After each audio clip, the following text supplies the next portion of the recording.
Hello and welcome to the Legends of Opera, where we shall be delving into the lives of the incredible singers who've given us the heritage of opera.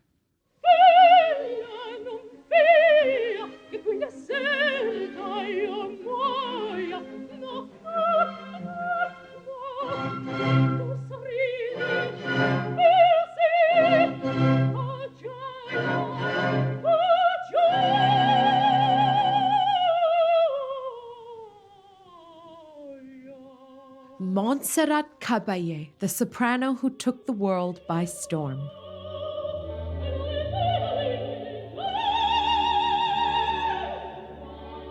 She sang all the great roles. She sang with all the great tenors. She really was in demand. She has this adulation and this mysterious air around her. She was like a movie star.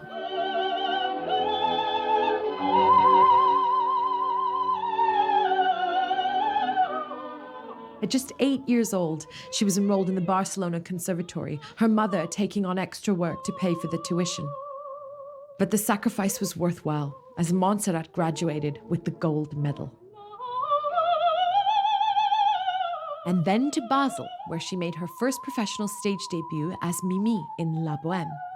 But from the time she debuted as Lucrezia Borgia at Carnegie Hall, New York was the city that completely took her to their heart and made her a superstar. Montserrat traveled the world, but the Met always called her back. When she sang, that was glorious, but she also understood the opera. It was embedded in her. She has sung with Domingo, Pavarotti, and Carreras, for whom she played a special role, recognizing his talent when he was very young.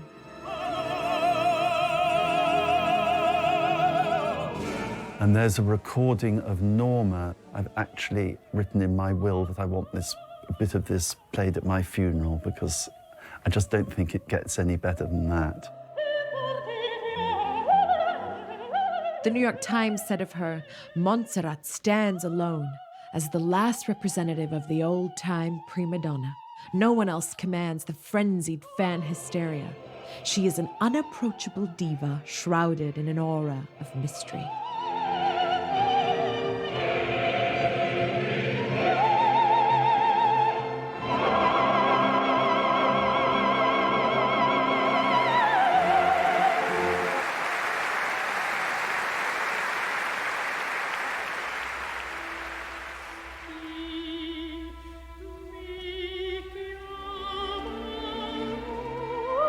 Montserrat Caballé was born in 1933 in Barcelona. Her birth was traumatic, and to show gratitude to the patroness of Barcelona, she was named Montserrat. She grew up with her younger brother, Carlos. Montserrat was a keen singer from a very young age. By the age of 5, she was singing along to her father's opera records. And by the age of 8, she was a student at the Barcelona Conservatory. Her mother took on extra work as a seamstress, so to pay for her daughter's music lessons. It was obvious to the family that she was a very talented little girl.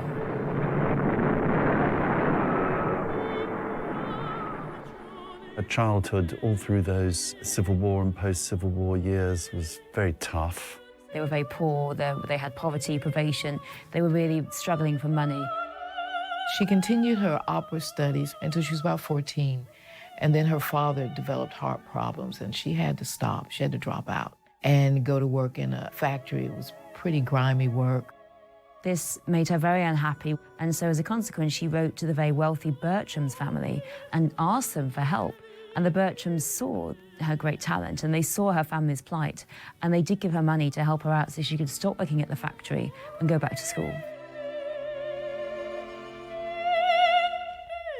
Montserrat studied at the esteemed Liceu Conservatory in Barcelona. During this period, Montserrat's family continued to struggle. Frequently unable to pay for a roof over their heads, they would sometimes end up sleeping outside on benches at the Plaza Catalunya.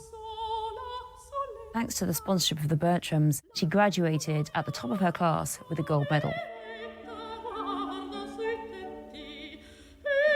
She goes to Rome and she meets a talent agent and gets some advice from him. And his advice was, go home, dear, and get married.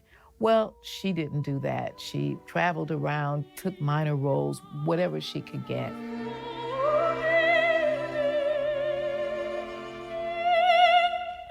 Montserrat didn't find much success in Rome, so she set off to Basel in Switzerland, and in 1956, when she was 23, she was asked to perform in Puccini's La Bohème as Mimi on stage in the Basel Theatre. It went so well that they actually offered her a contract there for, I think, 2 years.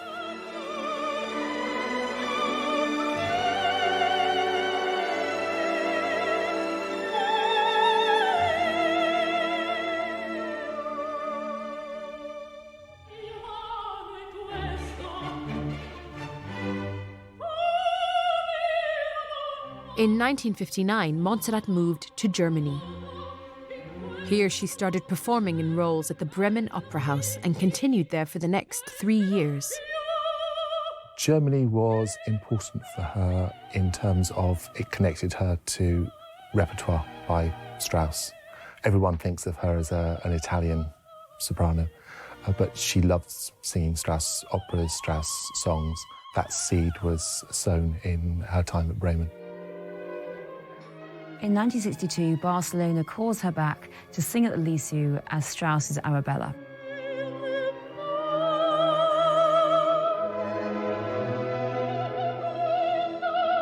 Montserrat met Bernabe Martí whilst performing with him in Madame Butterfly.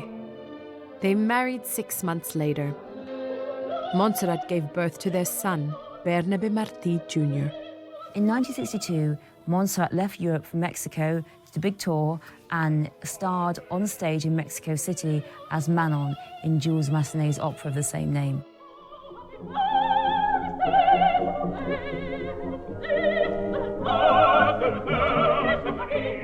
In 1965, Montserrat got her big break at the Metropolitan Opera House in New York. The great mezzo-soprano Marilyn Horne was unable to perform, and a replacement was needed for the title role in Lucrezia Borgia. Caballé came in and had learnt this role at short notice, and in her first aria completely wowed the audience. There was an enormous ovation for her.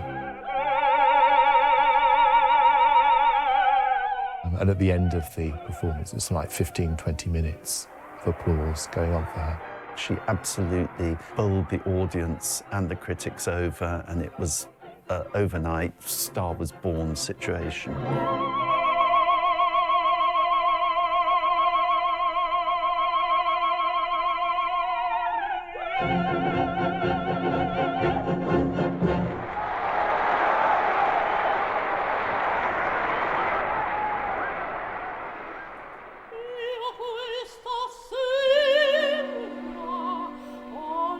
Montserrat had wowed audiences across America and was now being recognized on the global stage. She was invited to perform at England's Glyndebourne, in Richard Strauss's Der Rosenkavalier and Mozart's The Marriage of Figaro.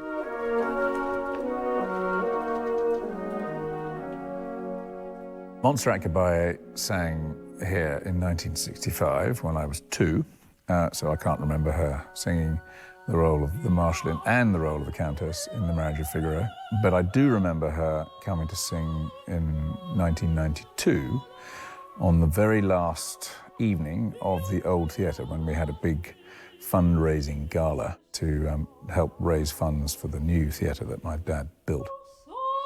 And we asked a host of singers who'd sung at Glyndebourne, including Montserrat Caballé. She sang Salce Salce from Verdi's Otello and an aria from Massenet's El Cid, and brought the house down.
In 1965, Montserrat Caballé returned to New York to perform to her adoring fans at the Met in Gounod's opera Faust. The New York Times said that her voice and all its pure loveliness projected in the auditorium, the gorgeous sounds, and also how she was a very tasteful actress. She really was incredible. There was nothing that the critics found to criticize.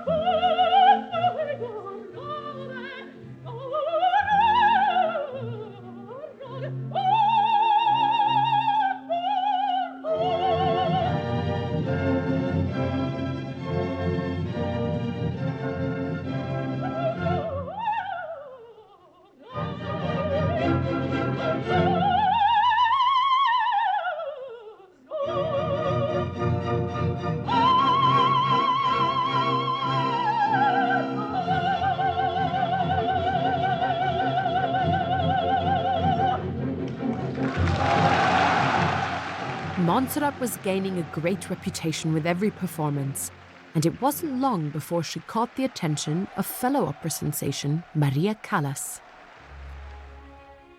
Callas acknowledged Caballé as her great successor.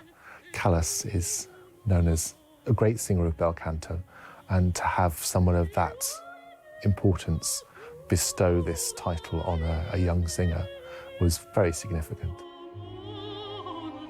Montserrat's drive and determination to succeed knew no limits, and she continued to challenge herself, next performing in Donizetti's Roberto Devereux.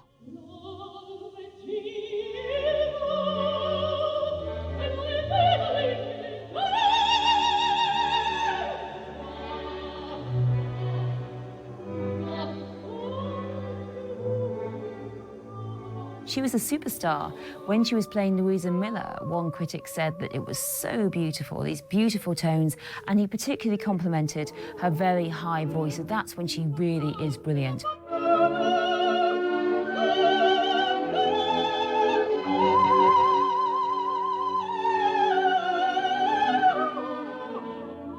She had a rather wonderful personality. She was always laughing, and she had these rather marvelous Hispanic features. She was rather a beautiful woman, I think. The thing about Caballé is that she sang all the great roles. She sang with all the great tenors. She really was in demand. I think pretty much one in the eye for that Rome talent agent who told her all those years ago to go home and get married. Here she was, playing the big role at La Scala, the darling of the Met. He was definitely wrong.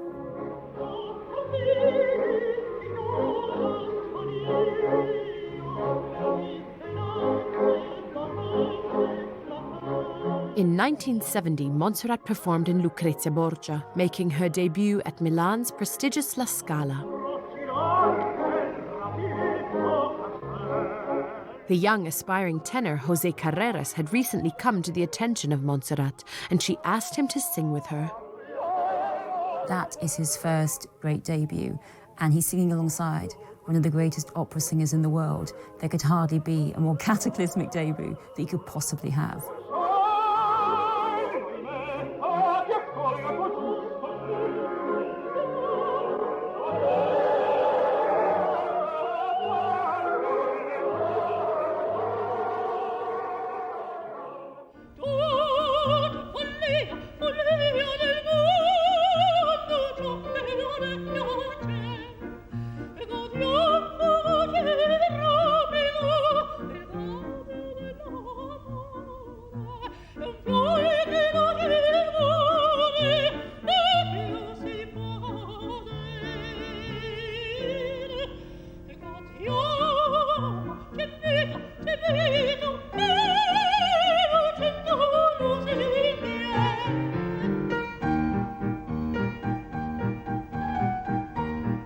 The relationship with Montserrat proved to be the foundation on which Carreras' career was built, and they even shared the same manager, her brother Carlos.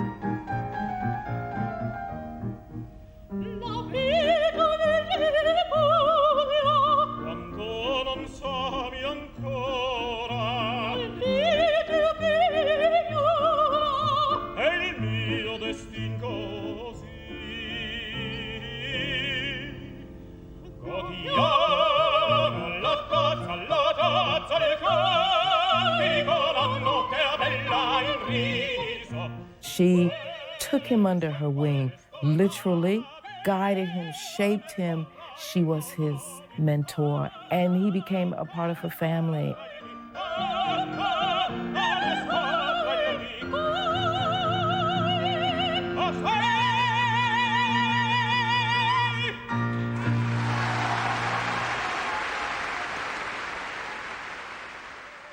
Montserrat is touring, she's going all over the world, America and Europe, and she also expands her fame at this point by making recordings. In 1972, she records Norma with Placido Domingo, and the extraordinary thing about it is this is a mezzo part, and she sings it, of course. She is a soprano, and it brings another shape and form to the opera. It's excellently received.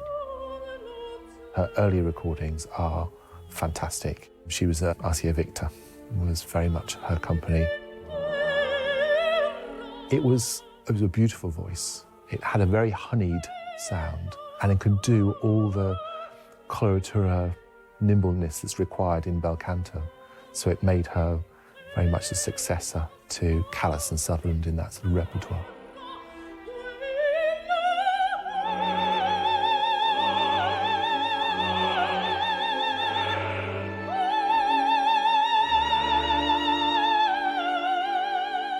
She has this amazing breath control. She can emit breath slowly and steadily for something like a minute. And she's also capable of floating these wonderful high pianissimi, the most seraphic, heavenly noises when they work, when they come out right, just like no one else.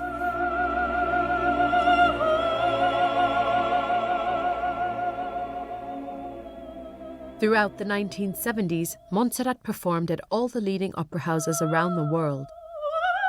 However, she was to suffer a health scare which required surgery.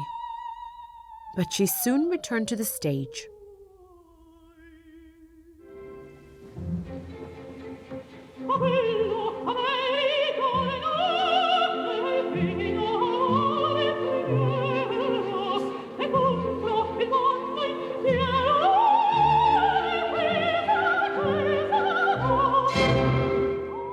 She performed at the open-air Théâtre Antique d'Orange in France as Norma. Despite the opening night's strong winds, the power of Montserrat's bel canto pierced through and dazzled the audience. This performance is regarded as one of the high points of her career.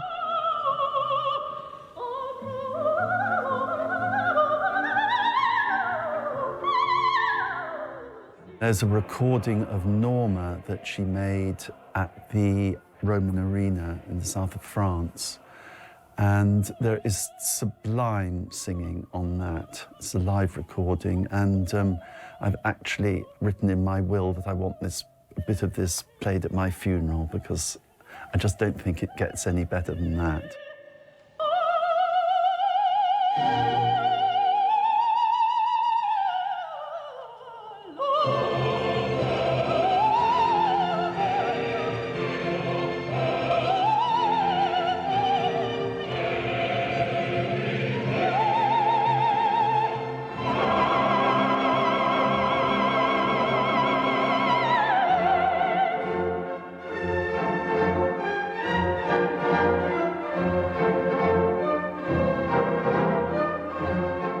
Montserrat was told she could never have any more children. However, in November of that year, her special miracle was born, a beautiful baby girl, Montserrat Martí. Due to Montserrat and Bernabé's busy touring schedule, their children were brought up by their grandparents in Spain. They traveled back to see them there as often as possible.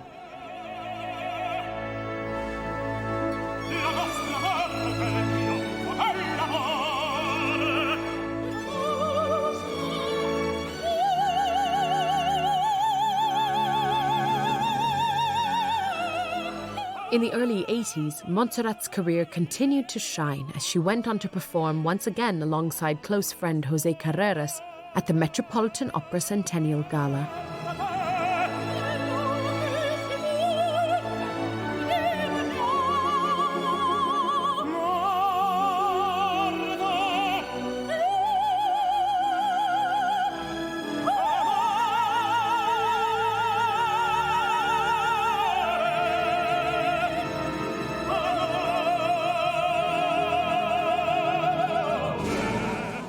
At this point, the really hot ticket is to hear Montserrat Caballé with the great tenors. She sings Tosca in Madrid with Pavarotti. She sings Adriana Lecouvreur at the Met with Jose Carreras. And these are fantastic partnerships. They're fabulous. They're larger than life. They're these big, Mediterranean, exciting singers singing on stage together. And it's all passion. It's all romance. She has a brilliant working relationship with both Pavarotti and Carreras. And you can really see the chemistry on stage.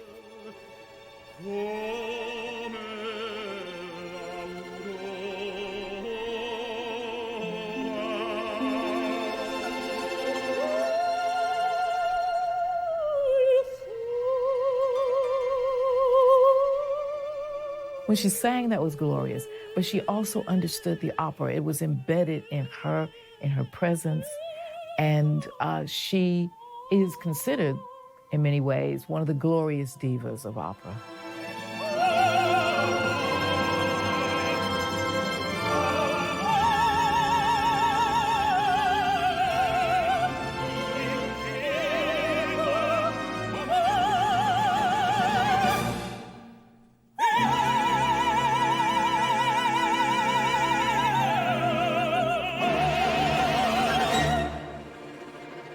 Everybody is enchanted by her, but said to be very, very whimsical. And she has dimples of iron. And if she doesn't want to do something, she won't do it. She'll just chuckle merrily and just sit there and just be unbudgeable. It's as simple as that.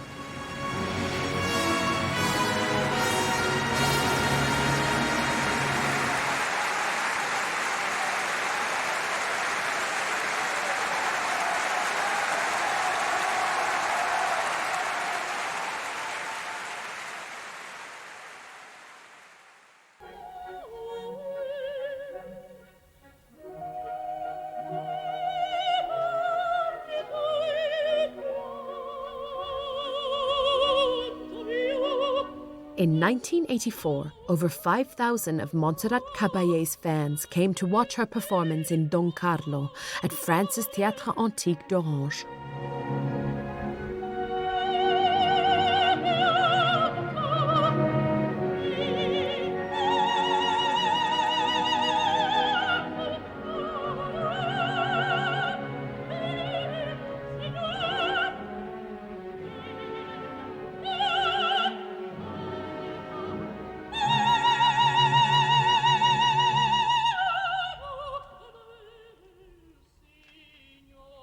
In 1985, Montserrat received some devastating news about her health after a diagnosis of a tumour.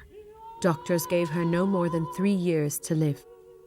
Because she knew that the conventional treatments would hurt her voice, she declined them and instead pursued alternative treatments, which appeared to work. And she refused to listen to her doctors because the doctors kept saying, "Stop singing." And she said, "That's not my style. I'm not going to stop singing and sit around waiting for my last minute." She loved to sing. For Montserrat, there was no point in living if she wasn't singing.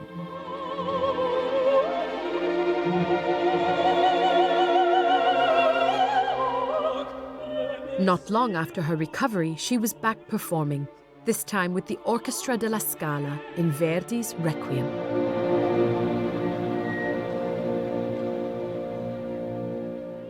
The choir of La Scala with one of the most beautiful interpretation that I have the possibility to hear, an unbelievable experience of my life.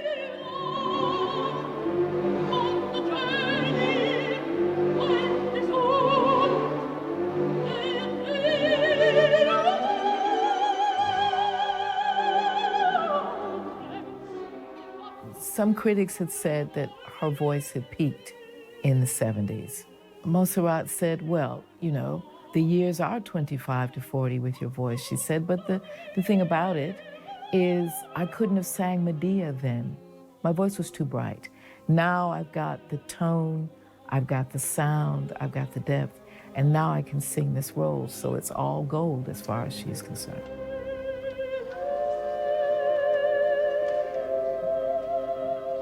Montserrat sang many times with the great Italian tenor Luciano Pavarotti.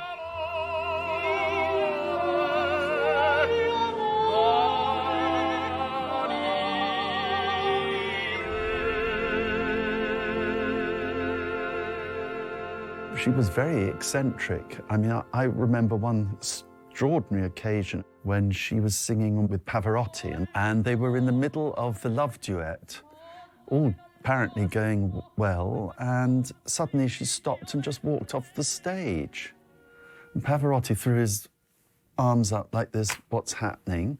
And about 5 minutes later, she walked on very calmly and signalled to the conductor, and they carried on.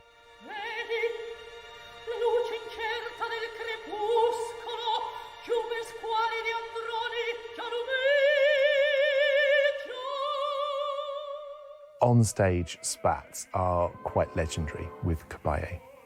There's a performance from the Met of Verdi's Don Carlo, and it's an incredible performance. She was singing opposite the tenor Franco Corelli, who also could be quite difficult, and you hear their duets together where he holds on to a note for a little bit longer than she does, and then she retaliates in the next duet and holds on for a little bit longer than he does, and you can just sense that there was this tension between them. And it came to the final scene. Caballé launches into it, and she proceeds to hold on to this note for a full 15, 16 seconds through the whole of the orchestral postlude that goes on. I mean, the cheers that come up from the Met audience are, you have to hear it to believe it. It was one of those sort of legendary nights, but very naughty of her to hold on to this note for so long. But it's part of this competitive situation that she had going with Corelli.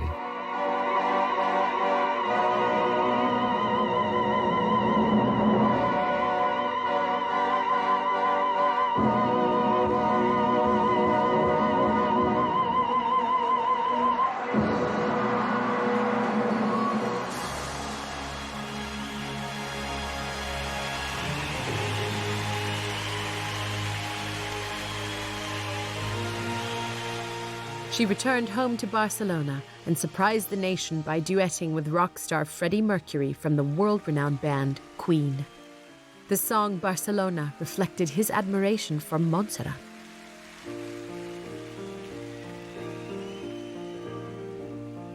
I had this perfect dream. This dream was me and you. I want all the world to see. A miracle sensation, my guide and inspiration. The song was recorded for the International Olympic Committee, and then it was appointed as the song officially for the 1992 Olympic Games at Barcelona, which was absolutely thrilling. It took Montserrat to a whole new level of fame. I think their collaboration on Barcelona is absolutely brilliant. His singing is marvellous. He's got a wonderful voice, and she is fabulous in it. She's obviously having an absolute ball and really enjoyed the whole thing. They go at it in this marvellously uninhibited way, and they both do their own thing. I think it's irresistible.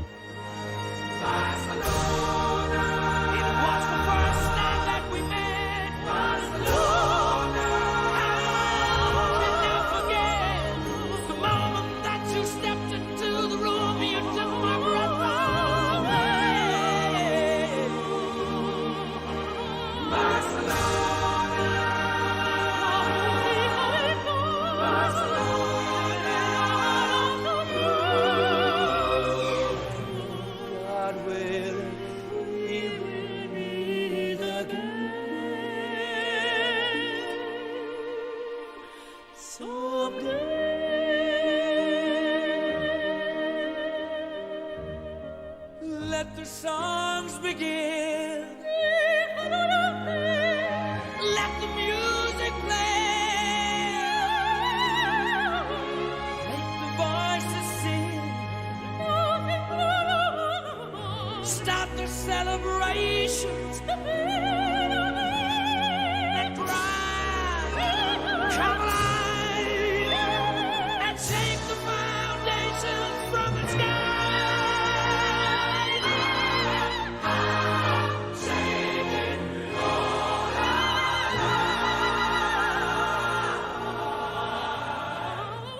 very sadly, Freddie Mercury died the year before the Olympics, so when it came to performing it actually at the Olympics, she performed it alone. But because they recorded a single, because they recorded a music video, it had this huge life and continued on and on. It was incredibly successful.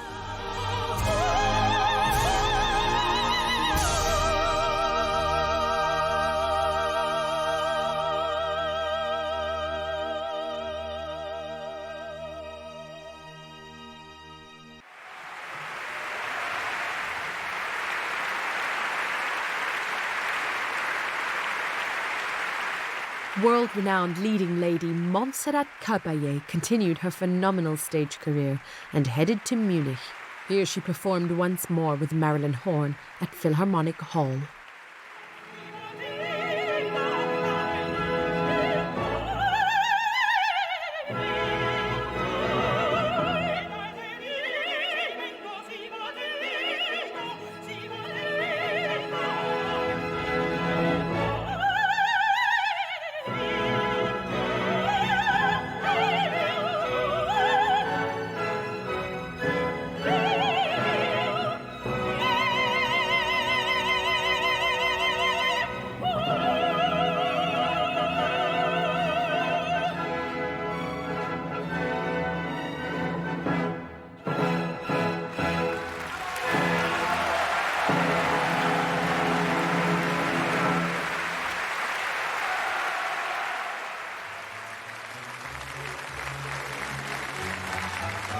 In the early 90s, Montserrat sang with her daughter, Montserrat Martí. They would go on to perform together on stage many times.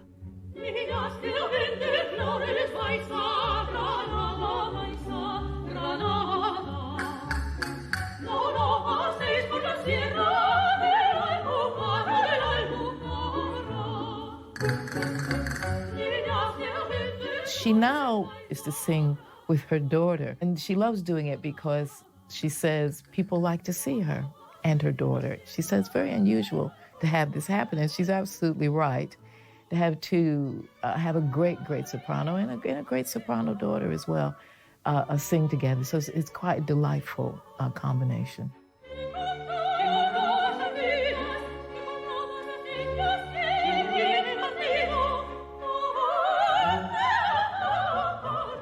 In 1994, one of the Eurostar's Channel Tunnel trains was named for Montserrat Caballé, and she came for the opening ceremony and said how sweet it was to have a tunnel under the channel in which there would be, of course, a little Montserrat train going back and forth.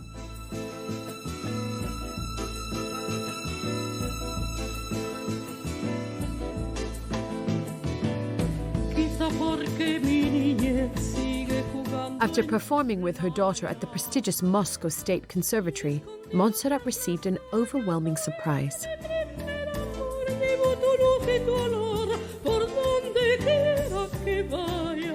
The astronauts were listening to the Montserrat Caballé and Montserrat Martí album, Two Voices, One Heart. Montserrat enjoyed musical recording, and in the 90s she did do some crossover music recording. She recorded with Vangelis, the New Age musician, 2 tracks with him.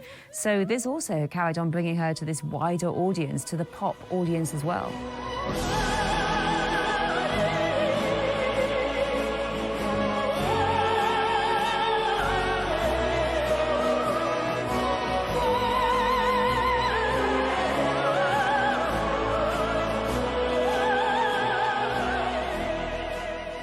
In the late 1990s, Montserrat really does spend a lot of time trying to foster up-and-coming singers. She founds a competition in her name in Andorra for young singers, and she also is doing masterclasses at the same time.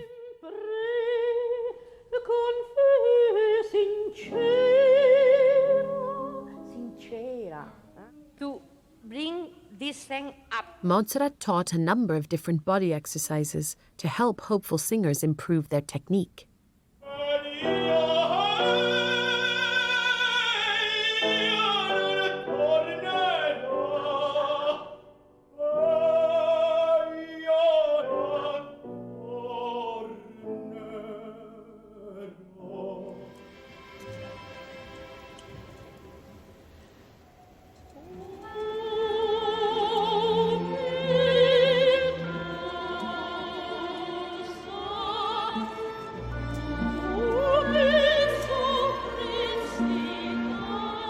Montserrat continued her strong on-stage relationship with her daughter.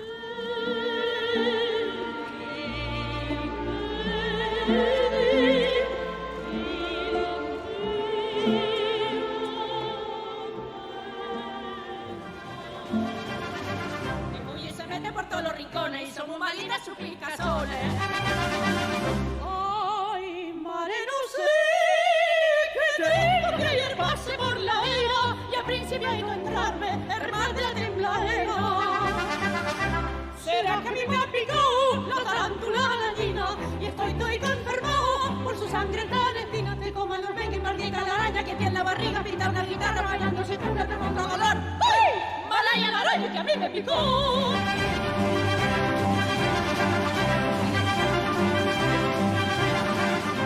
In 2004, she performed in Henry VIII back at her beloved Liceu in Barcelona.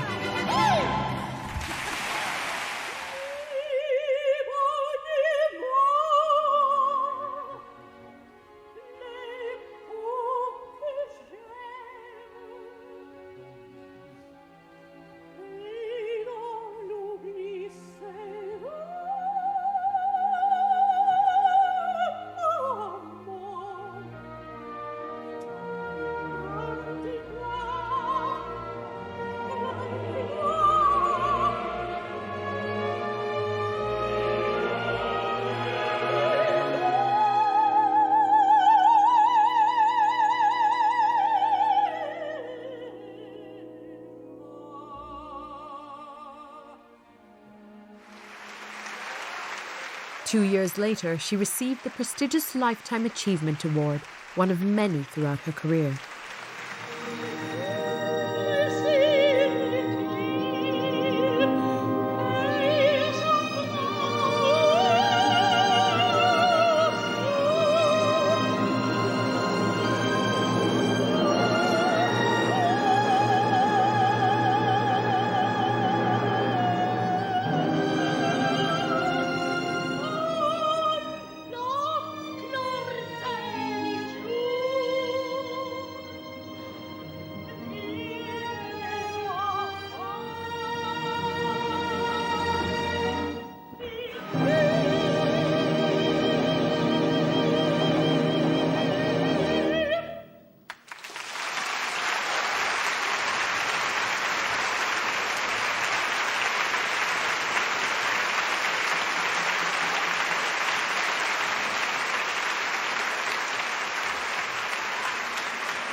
Montserrat has found it hard to leave her outstanding career behind her, and to this day continues making the occasional onstage performance.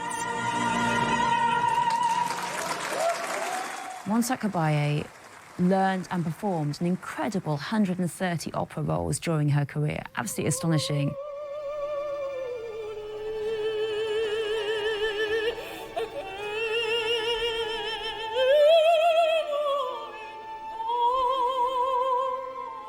Montserrat Caballé is one of the survivors. She's a great champion, first of all, of Jose Carreras. She did incredibly brave things like her crossovers with Freddie Mercury and Vangelis. Caballé had a very successful career. She certainly was world class. She sang with a lot of the great opera singers, worked with a lot of the great directors.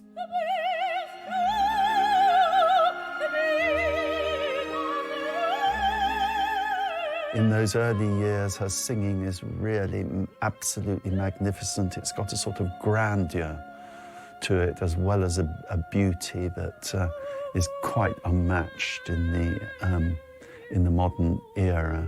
Montserrat Caballé received the ultimate accolade. Maria Callas said she was the only soprano that she could call her successor.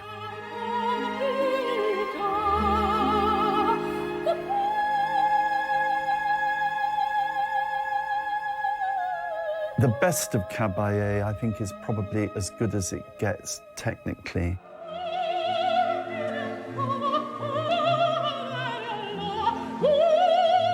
She was one of the last divas if you like, and she very much courted that sort of persona about her. There was this grand manner. At her best, she could be superb.